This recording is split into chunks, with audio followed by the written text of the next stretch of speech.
భక్తిభావంతో తెలియక చేసిన పని సమస్యలు తెచ్చిపెట్టింది. రాష్ట్రం కాని రాష్ట్రంలో 6 తెలుగు భక్తులు జైల్లో మగ్గుతున్నారు. శబరిమలలో బంగారు ధ్వజస్తంభ ప్రతిష్టాపనకు వెళ్లిన తెలుగువారిని అక్కడి పోలీసులు అరెస్టు చేశారు. ధ్వజస్తంభంపై పాదరసం పోయడాన్ని విద్రోహ చర్యగా భావించిన ఆలయ అధికారులు తెలుగువారిని పోలీసులకు అప్పజెప్పారు.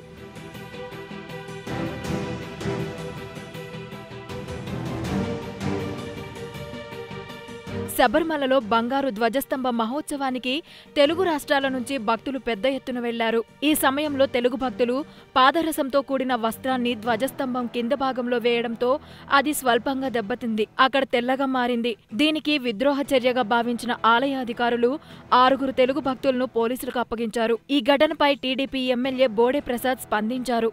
శబరిమల దేవాలయంలో ధ్వజస్తంభంపై పాదరసం చల్లడం విద్రోహ చర్య కాదన్నారు. భక్తిభావంతో పంచలోహాలు చల్లారని, అందులో పాదరసం ఉందని చెప్పుకొచ్చారు.